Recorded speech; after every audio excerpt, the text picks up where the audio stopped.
Hey, fellow tennis nerds. Today I have a distinguished guest in Simon Konov. Top tennis training. I'm sure you watched their videos, as have I. They have some crazy stats, like 350,000 YouTube subscribers, more than 200 million views, and 100,000 online students. So they offer online coaching. They have a lots of YouTube videos, and they do also in-person classes and coaching and stuff. So there's a bunch of ways to get in touch with them. They work with pro players. They work with amateur players. And really happy to talk to you, Simon. We met before, so it's nice to see you again. It's a pleasure to be on. Thank you for having me. Let's start a bit by talking about your YouTube journey. Like, how long have you been doing this, and what's changed during the years of doing this stuff? I started in 2011, so many, many years ago, 12 years now. The journey has been insane. Like, over the years, I've seen so many people start creating content, then they leave, then new people come, they replace them.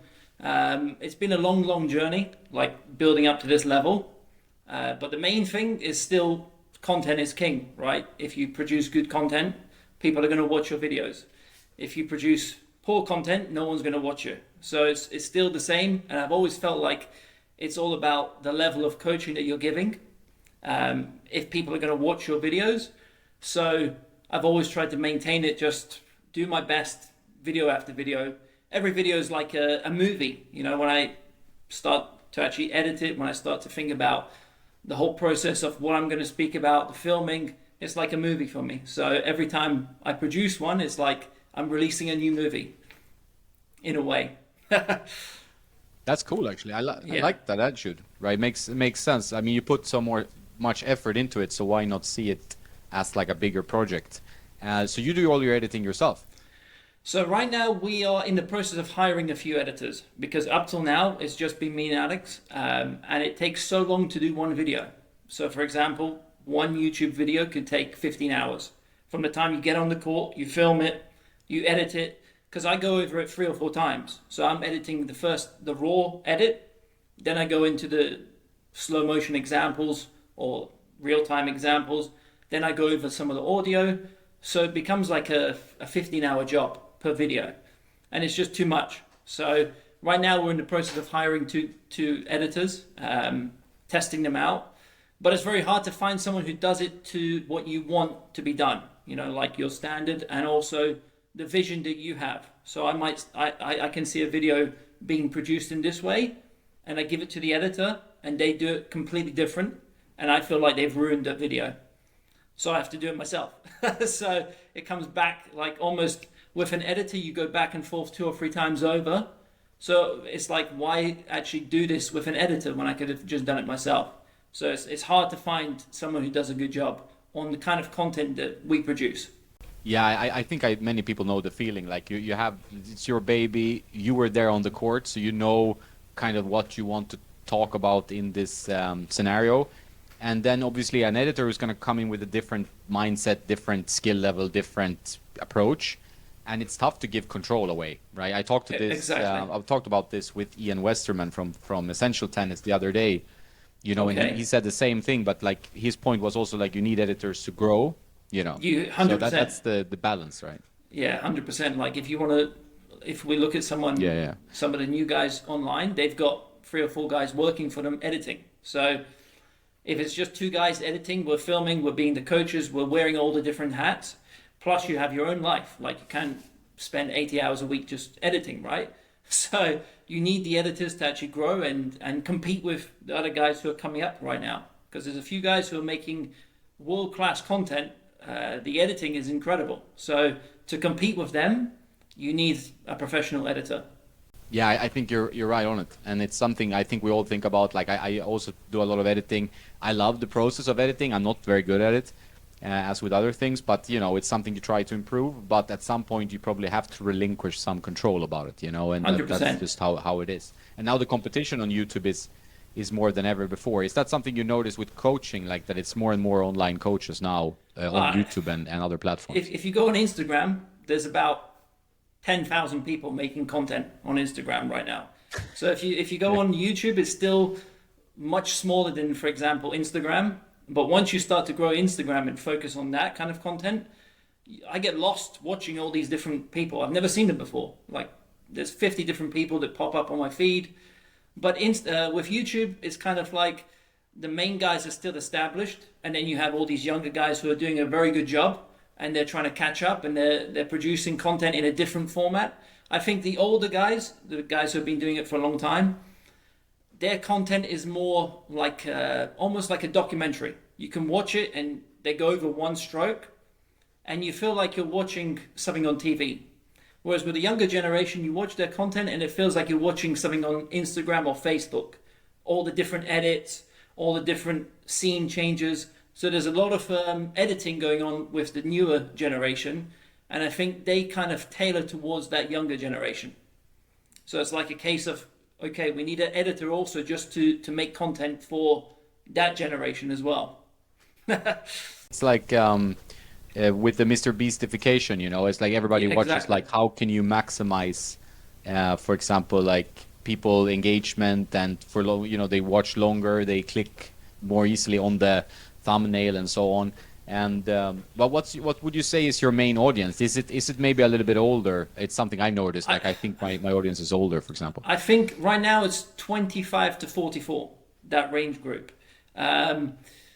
Maybe on different platforms is different. For example, Instagram, we might have a younger audience because more young people use Instagram. Facebook, it might be a slightly older audience. So within each platform, it's a different age.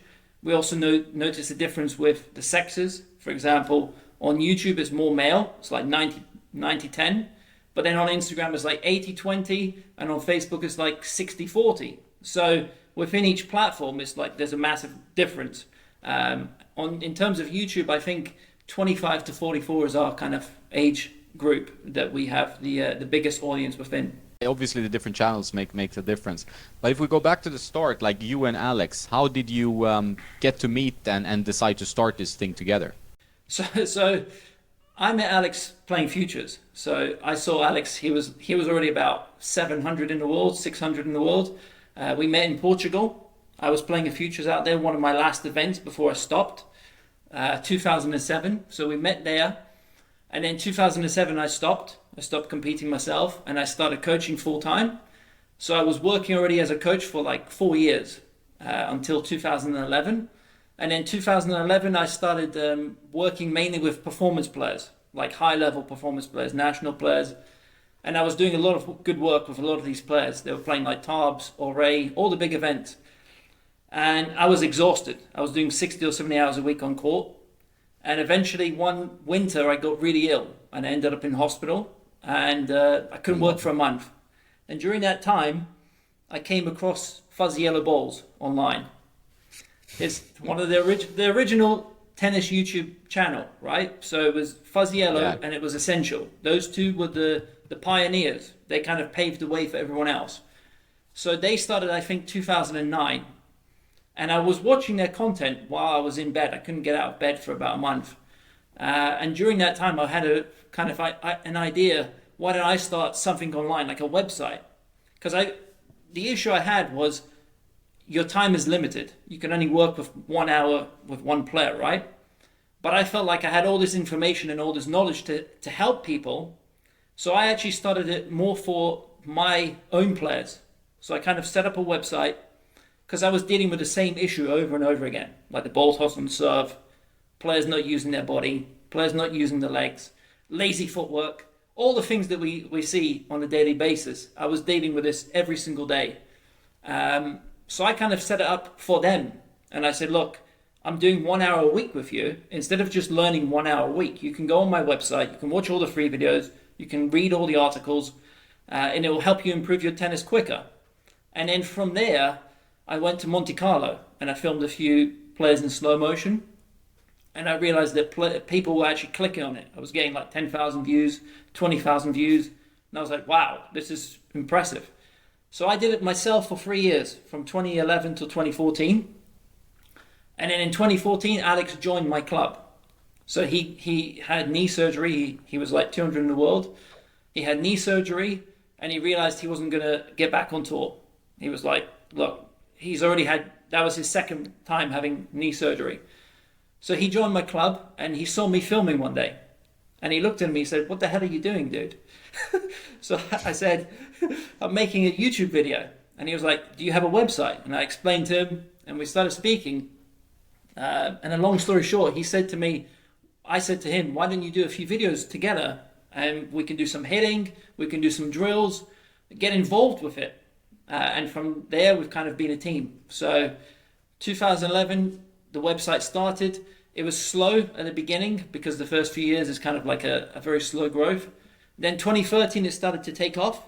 And in 2014, Alex came on board and it just started exploding. And Alex had all the connections to the players, like Nalbanian, David Ferrer, Robredo, all these players who we filmed with eventually. Alex knew them through his coach. So that's how we got those kind of partnerships going. And then it just exploded. And then 2017 is when we saw the huge spike. Like 3 years until 2020, we grew insane amount. And we went from being like the second or third biggest in the world to then the biggest. We overtook Essential, we overtook Field Tennis, and now we're at 371. So it's been a long journey, but worth it. Yeah, of course. And you're two very good players as well. I think a lot of people can enjoy just watching you hit. I think I noticed that with like recreational players like to see strong players hit and just hopefully learn something from that. But how many hours are you on court today? Are you still like teaching people? So I teach a little bit, as you did before. I have a few students who are mainly from when the war broke out in Ukraine. Turkey had a huge influx of Ukrainians and Russians. So right now in my region, every second or third car is a Russian or Ukrainian car. So I have a few players who play from Ukraine, a few players from Russia, but in terms of the actual players here, there aren't many performance players here. So it's kind of like more recreational. They come for a week, they come for a month. I coach them for a bit. I do most of my online students, like that's how I teach. So I have a group of players who are kind of based around the world and we work with them online. Those are like our VIP students. And apart from that, we do our clinics and our camps in person. So that's kind of how many hours I'm on court right now. So not that many. I'd like a lot more. I'd like a few good, like high-level junior players, but it's very hard to find right now in this region. Would you like to be traveling as a kind of a coach on the pro tour, whether it's on WTA or ATP? Would that be like a future plan of yours, or would that be too much travel and stuff for you? I have a family, so I have a wife and I have 2 kids. I think it's too much for me to be away for too long. I mean, if someone offered me like 20 weeks a year, I'd probably say, let's do it. Alex just started with one of the British guys and he's been traveling quite a bit. I hate traveling. I really, really hate traveling, especially now with all the rules and it's so complicated, right? So I hate traveling. But if it was a player who was really serious and I could see that they were committed and they were working hard and taking on board the advice, I'd probably commit to it, like 20 weeks, 25 weeks a year. But full time, like 40, 50 weeks, no. It's a grind. It's brutal. Yeah, I think people don't realize how tough it can be on players that travel all the time, go to a different venue, different tournament, different hotel, eat different food, they play on different courts and different conditions, and then you lose first match and then you have to do it all over again in some other place, like unless you're in like, some places do futures repeatedly, but it's not an easy lifestyle and it's quite expensive as well, right? Extremely expensive and it's brutal. I think it's not just the physical toll that it takes on you, like sleeping in a different bed every week, eating the different food, like you said, traveling. It's also emotional and mental, like the stress of just getting on a plane, doing 2 or 3 changes, getting to a new place, adapting to the time, finding out the routes to the different places, finding out the routes to the restaurants, to the shops, back to the hotel, back to the tournament site. It's brutal. So people think like professional tennis is such a high-class sport, but actually at the lower levels, it's worse than being, I think, working in an office. You know, you make much, much less, and the toll that it takes on you physically and mentally is insane. And unless you've done it, it's like you can't really explain to somebody how it feels. Like for me, when I was playing, I didn't have much money, so I'd often sleep in hostels. So hostels were kind of like my bread and butter, right? I'd go to a place in Spain, I'd find the cheapest room, and it'd be in a dormitory with 20 other people. And these people are going out, they're drinking, they're having fun, right? And I'm getting ready for a match the next day at Futures. Sometimes there wasn't a hotel for me to stay in. It was like the players one is like €100 a night, and I only have €200 for the week. So I'm like, okay, where do I sleep tonight? So I sleep in the bus station or the train station, and I play a match the next day.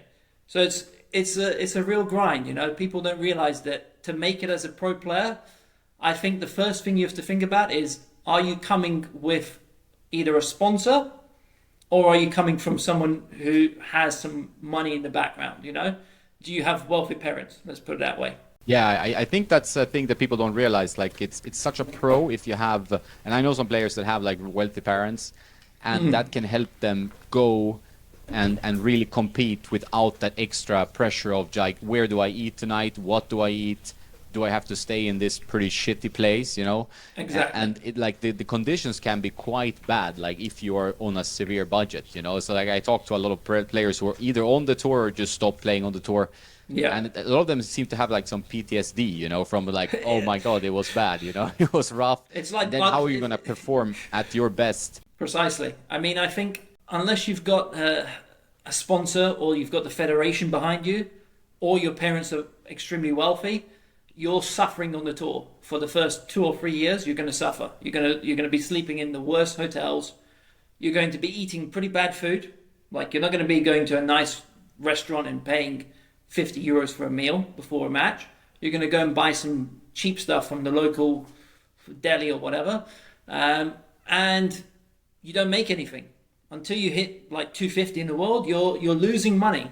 So you can be 300 in the world, one of the best players in the world, and actually you're losing money every single week. You might win the event and you've still lost another $1,000 because you've paid for the hotel, you've paid for the flights, you've paid for your stringing, you've paid for your coaching.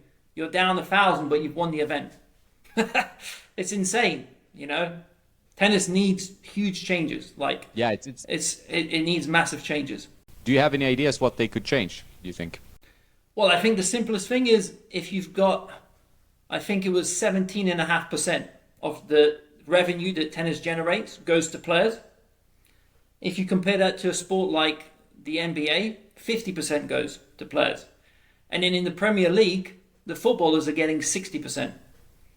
So if you take that 17.5% and you take it up to 25 or 30%, right there you've got a huge amount of money to play with. And you can start pouring it into the challenges, you can start pouring it into the futures. Like the futures prize money has been the same, I think, until 2 or 3 years ago, the same for 30 years. So what about inflation? Like every year everything gets more expensive, right? But if you've got in the year, I think it was the early 90s to the mid 90s, you were getting the same prize money up until 2017, 2018. It's a joke. It's so if you take that 17.5% and you put it up to 25 or 30%, now you have so much money to play with. And all these players who are between, let's say, 150 and 500, they can start making a proper living. If you know that if you get to 500, you start making a pretty good living, it motivates you. You know, it will keep you going. Yeah, I think the problem is like you don't see where that line is because it's so brutal all the way until there.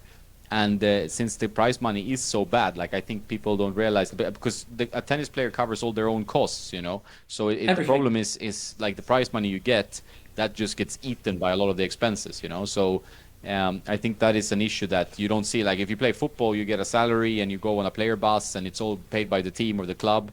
And in tennis, you're all alone, right? It's you're the CEO of your own venture, and you need to perform. So it's a tough grind. And I do like talking to people about it because I think it's a bit ridiculous that you have. I mean, the top guys are making great money, which is great because it's one of the top sports in the world. But then the discrepancy of what an ATP top 10 guy makes and the ATP top 150 make is worse than I think in many sports. It seems worse at least. Yeah.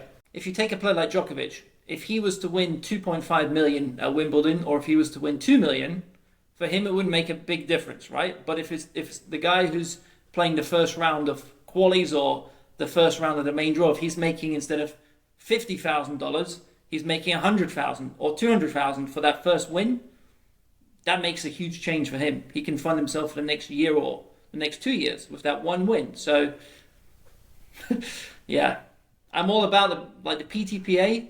I hope that they actually start doing something. Like there's a lot of talk and there's a lot of good social media posts that they're putting out with a lot of good information.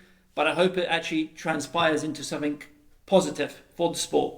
Yeah, I think the sport needs some kind of reform, and it's good that you push it. But then obviously you need, like, politics is tough because politics is a lot of hot words, and then you see nothing. So you definitely need some results coming from it, and to kind of like equalize some of that. And you see how much it means for a lower ranked player to reach, like, to qualify for a tournament, qualify for Wimbledon, for example. Like, that's a huge deal. Like, financially, it makes like the whole year completely different. Exactly. Than if you just grind out, like, and you win a future here and there. Exactly. Yeah, it's a nuts. People that, and I think the awareness is important of that. It's important. So when you played pro, like, what was the reason you stopped? Like, did you get injured, or did you just feel like it wasn't worth it? I mean, obviously you don't like traveling, so that's a big no as a tennis player. At that time, I liked traveling. It was it's the last few years where I stopped enjoying the travel. Until I was like 32, 33, I liked traveling. But as a player, it was so I'll give you an example. The last 2 months of my tennis, I managed to coach. I was coaching a bit in 2006. I saved up some money, 5,000 euros. It's nothing, right? But I saved up 5,000 euros. I said, okay, I'm going to go and play some events in Europe. So I go to a few events in Spain, a few events in Portugal, and I come back to the UK. And there was a block of 2 or 3 futures on the clay in the UK. And I'm thinking, okay, I need some matches before I actually play these events. So I play a British tour, like a money event. And I had £250 for the whole week. That was for my hotel, that was for the traveling, that was for the stringing. And I end up playing pre-qualifying. So I had to play pre-qualies, then I play qualies, and then I get into the main draw. So I win 6 matches in 3 days. And in the main draw, I play a guy from Latvia, a Davis Cup player. He had just played the week before with Gilbis, doubles. And he was like 240 in the world. Yeah. And we start the match, and I'm on fire. Like, I'm playing really good tennis. And I take the first set like 6-2 or 6-3. And then it starts raining. And I go to the hotel, and I count my money, and I pay for the room, and I've got £5 left. All the money's gone, because I've been there already like 4 or 5 days. And I've paid for the room, and I'm like, okay, I'll play tomorrow, but if I win, what happens? Where do I go? So I was thinking, okay, I'll have to sleep in the bus station. So I play the next day, and by this time, fatigue has set in, right? I've got pains everywhere. He wins the second set 6-4. And at the change of ends, I'm thinking, okay, let's play a few more games and see how it is. But I couldn't hit a forehand. My wrist was like aching. So I retired and I got on the bus. And that's when I decided, like, this isn't going to work. I'm not going to make it. There's no chance of me getting a sponsor now. I was already like 20 years old. The federation wouldn't help me. So I was on my own. And the same day, I get a phone call from my dad. And he says, basically his job has let him go. He's been fired. So I get back to the house, and me and my dad are speaking. I'm like, look, dude, this is never going to work. I need 100,000 per year to travel full time and make it. Like, if I really want to make it, I need 100,000 a year. So at that point, I decided, okay, let's start coaching. There was a few players who really wanted me to help them. Some juniors, some futures players. So I started being like the hitting partner for these players. And over the course of a summer, I just completely left tennis. And then I got my job in one of the big clubs in London. And after that, I still thought, you know what, I'm going to save some money and play again. And I played again in 2010. I played a bunch of futures, traveled, qualified for a bunch of futures, played for my first point, never got my first point. But during that time, the club said to me, they called me in the office and they said, Simon, we need a full-time coach. And you've been away so many weeks this year, we can't rely on you. So now you have to decide, do you want to be a coach here? And I needed to be a coach there. That was my job, right? That's how I was paying my bills. Or do you want to travel and play futures? So that was the last time I competed, like properly, 2010. And after that, that was it. It was kind of like 2011, I started top tennis. And until last year, I hadn't played a match for about 10 years, till I started playing the ITF Seniors Tour. So that was it. Yeah. Fantastic story. I like when you share also the tough stuff. Like, I mean, sleeping on like in a bus station. It's like an insane. For many people hearing that, I think it's like an insane thing, right? It's like, what is this? It's like a homeless life. It's a but homeless you're playing life. tennis for money. Right? You're playing futures and you're sleeping in a bus shelter. And the most insane thing was, I remember being in the town near Barcelona, and I was sleeping in the bus shelter in the bus station, and my hand, I had to cover my rackets. I had to cover my bag because I was worried someone's going to steal my bag. So in the nighttime, I'm sleeping, I'm holding my bag like I'm hugging it in case someone comes and steals my rackets.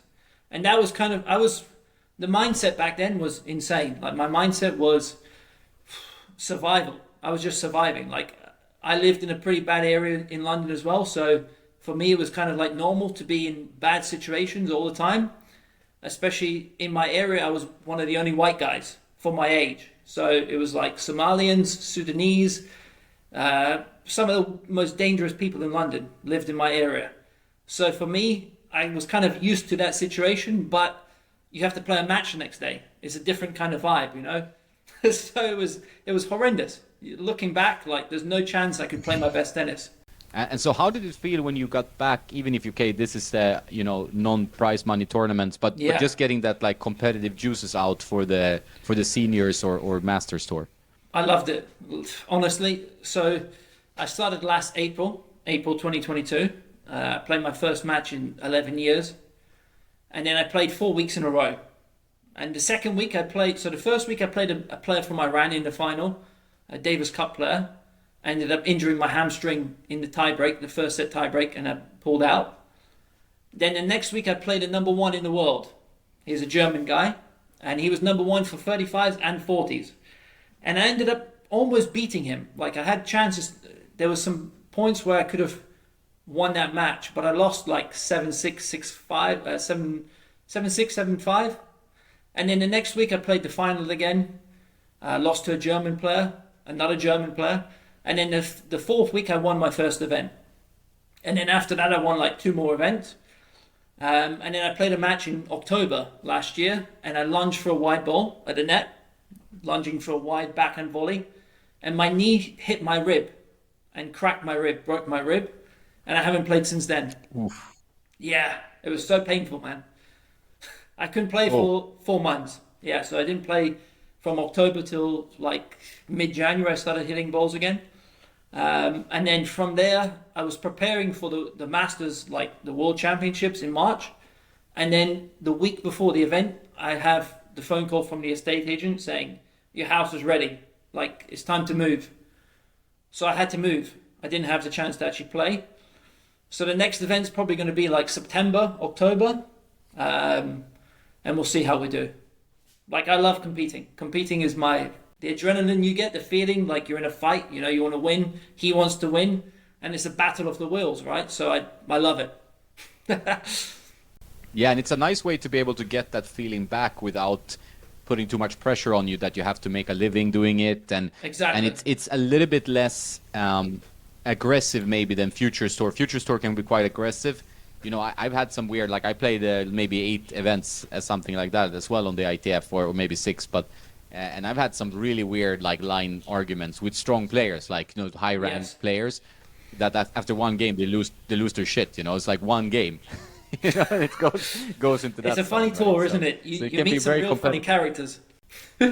Yeah, I can relate 100%. I was a bit shocked because I thought maybe like the first matches I played felt pretty like, okay, it's a social thing. We're just having fun. Who wins, right? And I was doing pretty well.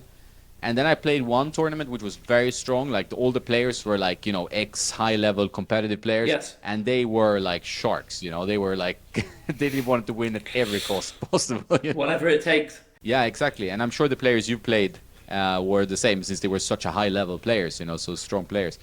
So how is like tennis life in Turkey? So you played all these events in Turkey, I guess, or? So I played last year. I played in Turkey like 4 or 5 events, and then I played a few in the UK. I was in the UK for the summer. I played a few events on grass. I won 2 of them. So those events were actually the culture is so different, you know. All around Europe, you go to Spain is different. You go to France is different. You go to the UK is different. In the UK, the players were more relaxed. It's more like a social event. But I also played one event in Italy, and Italy was it was the worst place I've played. Cutthroat, like so. I'll give you a bit of a backstory. The tournament was supposed to start on Thursday, so I booked my flight for Wednesday. And I thought, okay, Wednesday, I arrive, I do maybe a quick hit in the evening, and I play on Thursday. I get a phone call when I'm in the airport, like transferring. And it's the umpire, it's the referee, and he says to me, your match has been scheduled for tonight, 6 p.m. And I said, dude, I'm in Istanbul right now. I have to firstly arrive, then I have to take a taxi, I have to take a train. I'm not going to make it. And he said, okay, if you can't make the match, the other guy gets a walkover, and he gets the points. So I arrive at 5:45, and my match is at 6 p.m. So I don't even have time to warm up. Like, I basically get my bags, I haven't even checked into the hotel, I get on court and I play. And the first few games, I'm like, just warm up. Like, the main thing is not to get injured. And in the 5th game, I hit a serve and I injured my back. So I've spent all that money getting to Italy. Yeah. And the referee has set me up because he wants his guy to win. So you get that kind of thing as well. Even on the ITF Seniors Tour, on the Masters Tour, you get that kind of, like, the referee knows that guy and he knows you're traveling that day. So he's like, why not put him to play the match? He's been traveling all day. He'll be exhausted already. So, yeah. Yeah, I had some incidents like where I played one of the national coaches in Spain, and he seemed quite nice from the beginning, but then he had like his whole crew was there watching, and he had like some people from the federation, and like they applaud every shot, like every shit shot I made. It was like playing like French Open, you know, and he was doing a lot of weird stuff, like, you know, when your scream is going until I hit the ball and maybe after. So he hit the ball and like, yeah, complete distraction. And I was like, oh my God, is this serious? Yeah, and I told the ref before, I was like, you know, I had, because he also called me like, oh, you have to come. I'm like, I'm at work, like I can't just, like, I'm doing something. He's like, oh, we moved the match, it's fine, you can come, because it had rained before. All right, so I'll come. And then in the rules it said like, oh, 3rd set is match tiebreak. And I'm like, oof, at least, you know, so we went 1 set all. I'm like, okay, match tiebreak, I'm tired, I haven't eaten, I want to go home, you know? Yeah. And then they're like, no, it's a long set.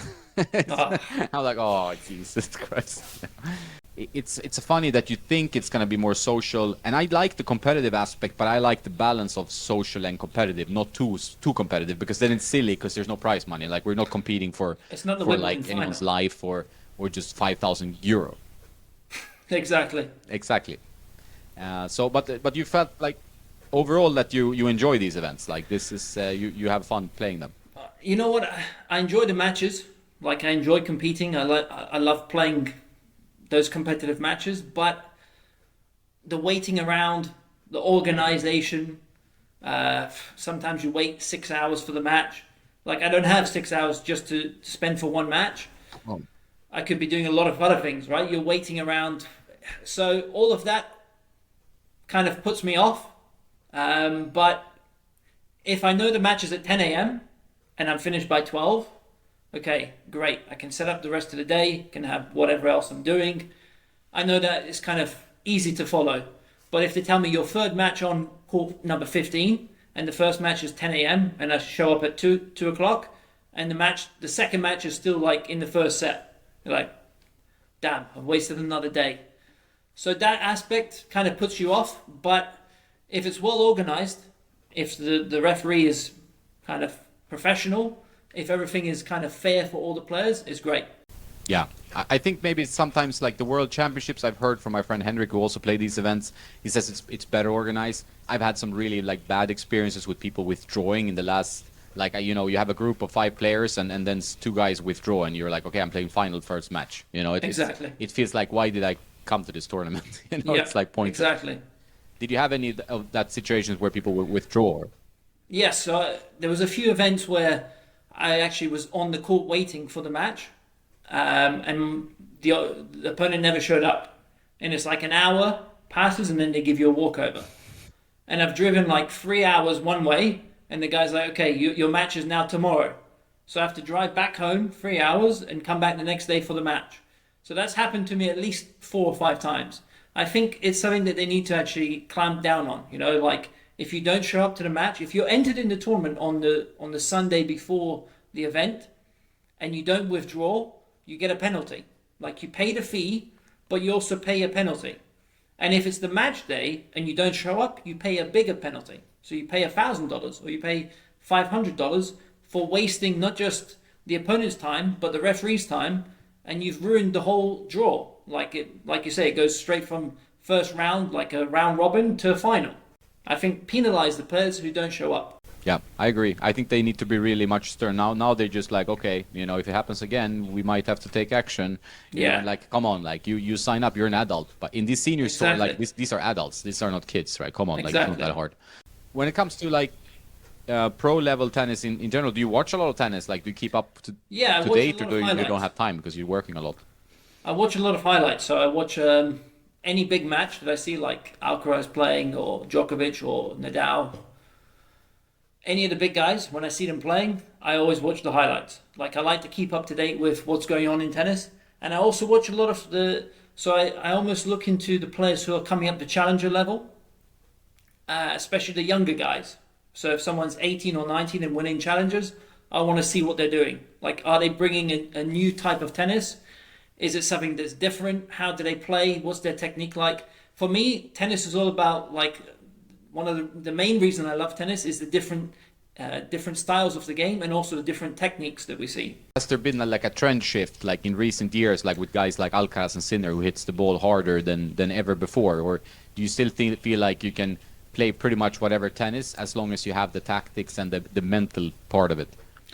I think now tennis is so physical, and you have to be an athlete from the moment you break onto the tour, whereas maybe in the past you can kind of be a very good tennis player and then become an athlete as you're a professional. Whereas nowadays, I think all the junior players, they're working so hard on the physical side of the game. When they go on to the Futures Tour, when they go into the Challenger circuit, they're already pretty good athletes. Like, they're fast, they're fit, they're strong. Everyone's spending a lot more time in the gym, and that translates to everyone hitting the ball harder and being quicker on the court and covering the court faster, so the points last longer. Plus the shift with the equipment. So, for example, slowing down the balls at Wimbledon, making it more rally friendly. Like throughout the 90s, the fans complained that tennis was just serve and volley, or just one serve, like Sampras or Ivanisevic. So they slowed down the grass. They made the balls fluffier. They made them heavier. So everything kind of translates into the game being a little bit slower. So it's harder to hit winners now. So players can grind it out much more. I think that's something that tennis needs to actually change. I think there should be the slow courts, but there should also be the faster surfaces, where a player who likes to serve and volley can actually do so and still win. Because right now there's almost no serve and volleyers on the tour, right? So I think that kind of thing in tennis needs to change. Like, we had the Agassi versus Sampras matchups, and that was so successful because you had that contrast in styles. You had the player in Agassi who liked to hit great returns and the passing shots, and then you had a player like Sampras who served and volleyed to the highest level in tennis, right? So you had those huge contrasts, and I think that's something that the game's missing right now. I'd love to see a player who comes on tour, chips and charges, comes to the net, serve and volleys, plays a different style of the game.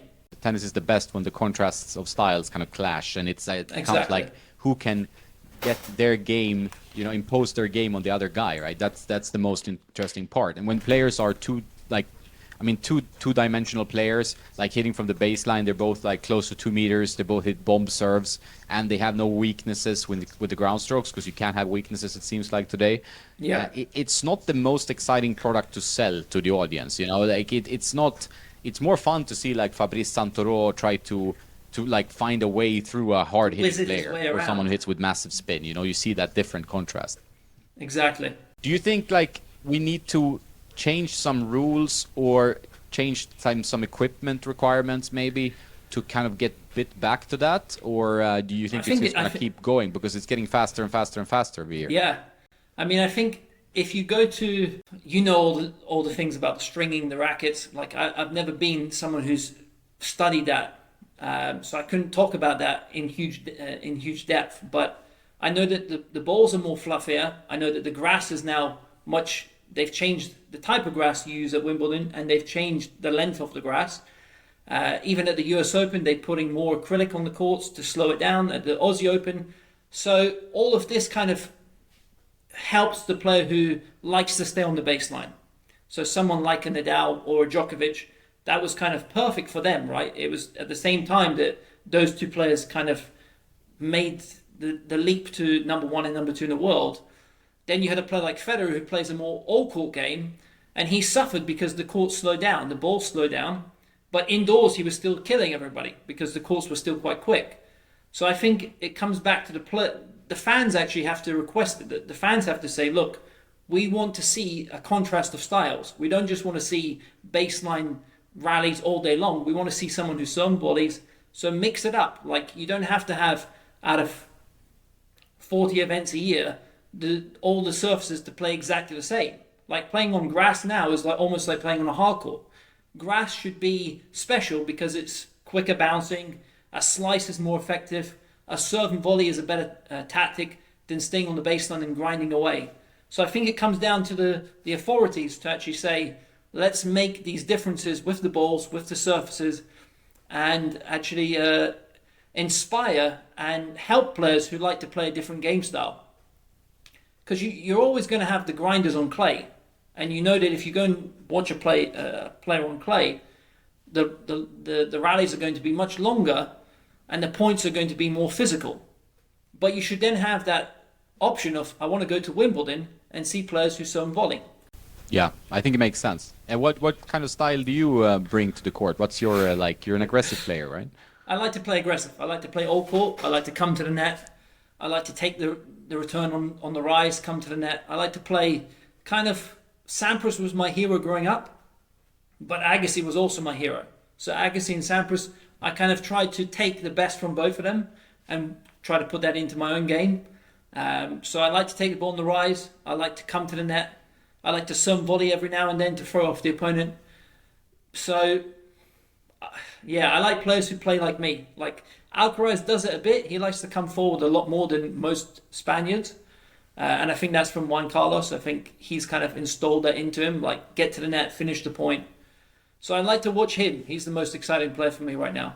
Yeah, and for most, and also he brings a smile. So I think the personality kind of wins over many people, like because it's an entertaining sport. Exactly. After all, right? So that's important.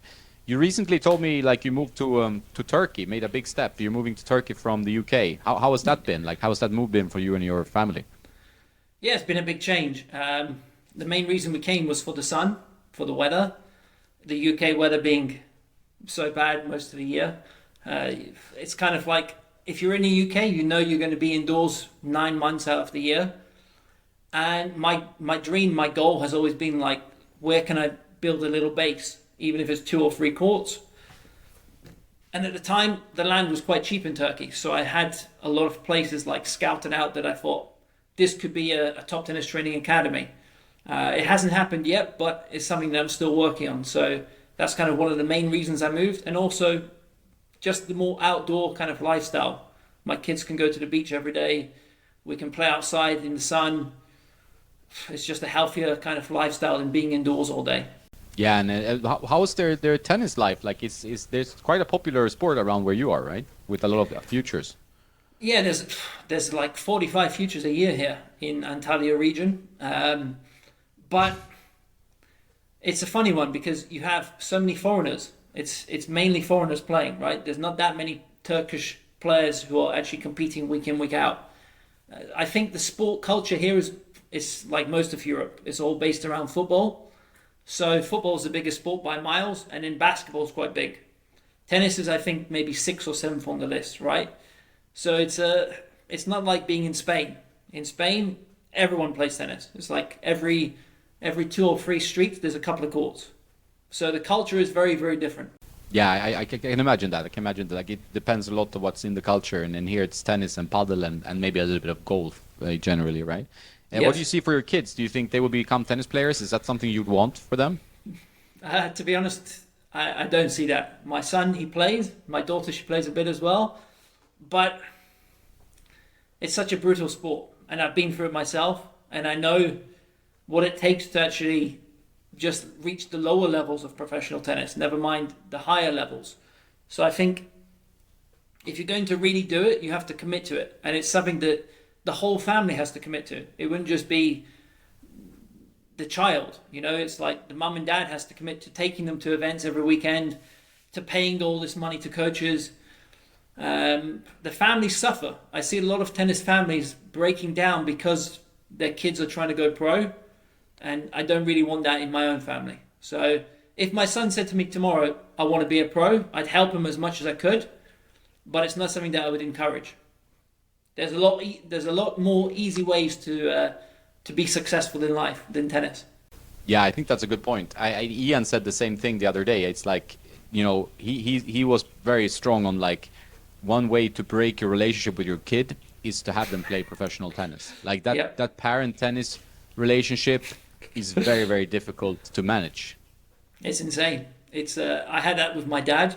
So growing up, I didn't really like tennis, and my dad was pushing me to play. He got me into tennis when I was 4 years old, and I played until 9. And by 9, I was like one of the best juniors in the States. I played there for a bit, and then I stopped for 5 years because I hated it. I actually hated how much he was pushing me.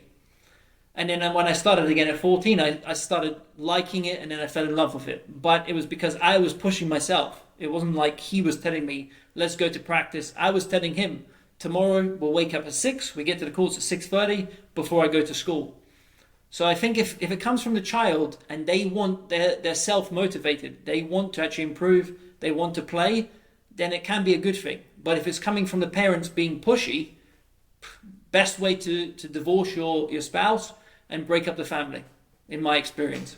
Yeah, I think you're 100% right. I've seen so many kids. I've even hit with kids who are like high ranked in Europe that they hate tennis and they're 15 years old. Yeah. And like, why do you play tennis? Because my parents, and that's gonna create a lot of resentment. Like, how's your relationship with your father then? It's like, is it strained because of that, or is it like, it's No. fine now?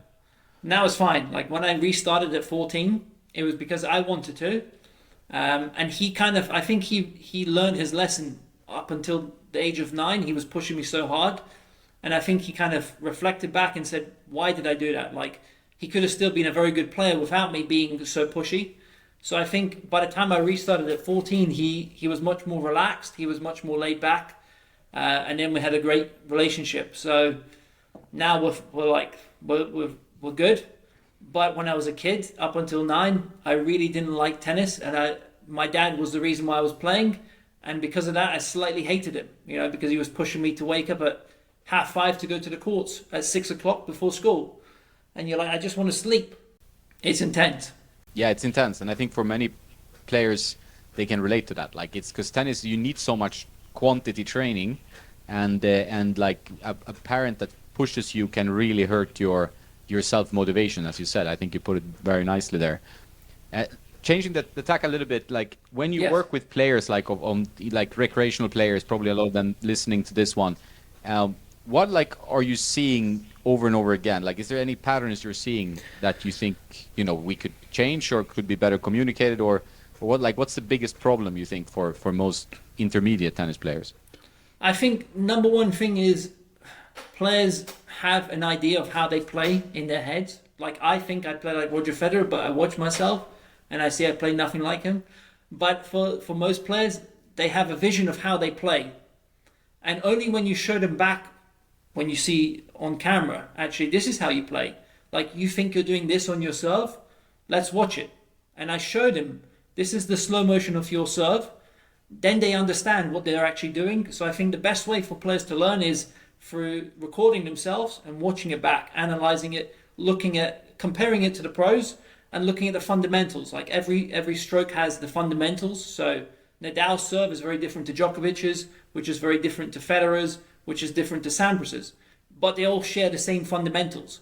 And if you master those fundamentals, that's when I think players can then improve the quickest. So, for example, on the serve, we know we need the right grip. We need the continental grip. We know that we need a good ball toss. We know that we need to try to use our legs to drive up. We know we need to be balanced. We need to keep the left hand up. All of these things are fundamentals that anybody can master. It doesn't matter your age. It doesn't matter your level. You can master those.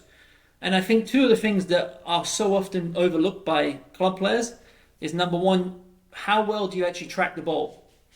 And I work with players who take their eyes off the ball routinely. So there's a lot of drills that I do just for tracking the ball, and also recognizing what type of ball is coming at you. So is it deep? Is it short? Is it coming to my forehand? Is it coming to my backhand? What kind of spin is it? Is it coming with top spin? Is it flat? Is it underspin? All of these skills, that's going to help you get in the right position. And also breathing, exhaling through the point of contact and making sure that you're loose with the racket.